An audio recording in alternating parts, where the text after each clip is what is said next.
Após o governo endurecer regras, caminhoneiros desistem de greve. Vamos ler isso direito.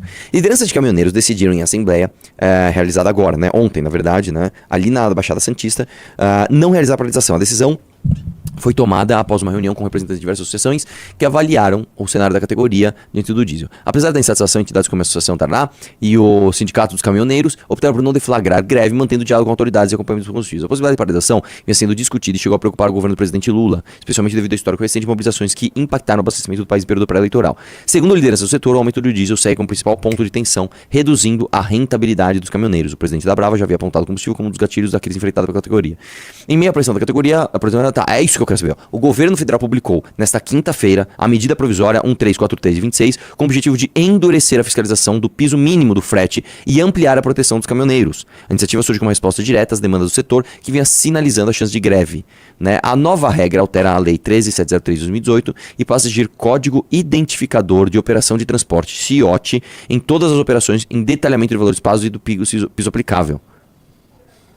Com isso, a NTT poderá intensificar a fiscalização até impedir operações que estejam abaixo do mínimo estabelecido.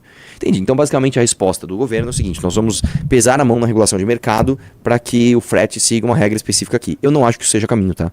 Eu vou dizer para você uma coisa. Eu trabalhei com transporte, você sabe muito bem, e o grande desafio do transporte é o seguinte: você fica espremido entre as gigantescas transportadoras. Então, tem transportadora que tem, assim, 1000 caminhões. Por exemplo, você pega aquela... Uma das maiores transportadoras do Brasil se chama Júlio Simões. Eles têm tantos caminhões, mas tantos, que eles fecham uma determinada porcentagem de produção. Eles chegam na Volvo, na Scania, na Mercedes e falam assim: eu quero X% da sua produção anual de caminhões. Aí eles compram esses caminhões zero, usam ali por um ano e pouquinho e vendem nas suas revendas. Eu não sei nem como é que tá hoje isso, né? Mas na época era muito comum, você precisa comprar um caminhão, você nem vai comprar zero porque o prazo de entrega era gigante. Você vai numa transportadora grande dessas, uma Júlio Simões, e compra um caminhão usado a preço de caminhão novo. Só que ele tá a pronta entrega. É basicamente isso. Esses caras ganham muito dinheiro. E essas transportadoras, geralmente, eles têm os... Não é afiliado que chama, tem um nome ali. Os agregados, né? E geralmente, um agregado... E aí, por isso que eu tô falando que transporte é um ramo muito esquisito. Porque ou você vai competir com o gigante, o cara que tem, tipo assim, mano, milhares de caminhões, ou você vai competir com um agregado que no final do dia esse cara, geralmente, ele trabalha pra pagar a parcela do caminhão. Então o cara foi lá e comprou um caminhãozinho, a parcela é 5 mil reais. Ele trabalha pra pagar os 5 mil reais mais 1000, assim, de lucrinho pra ele. Aí você fala pra esse cara assim: mano, se o caminhão quebrar, como é que você vai fazer? O cara nem planejou. Cara, então é muito difícil, cara. Por exemplo, quando você vai... por exemplo, na Fernão Dias, eu não sei como é que tá hoje, tá? Mas aqui na Fernão Dias, principalmente quando ela chega em São Paulo, na época que eu trabalhava com a transportadora, tinham várias pessoas que falam aqueles caminhões bem velhos, assim, frete, né? Frete. Você parava lá, mano, o frete era ridículo de barato. Era um negócio assim, eram absurdos os fretes. Tipo, um frete daqui pra Mairiporã, eu lembro até hoje, tô falando isso em 2008, 2009, por aí. Quanto é um frete daqui pra Mairiporã? Tipo assim, 400 reais. Como assim 400 reais, cara?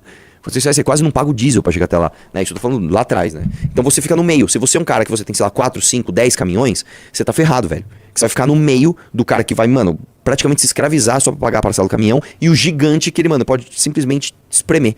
Entendeu? O transporte é um ramo muito complicado, muito. Fora todos os milhares de problemas. Eu lembro, um amigo do meu pai, ele tinha uma transportadora.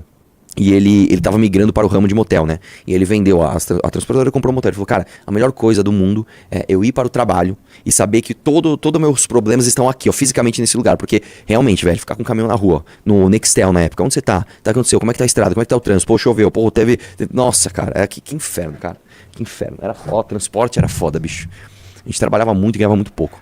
Deixe seu like, inscreva-se no canal e ative as notificações.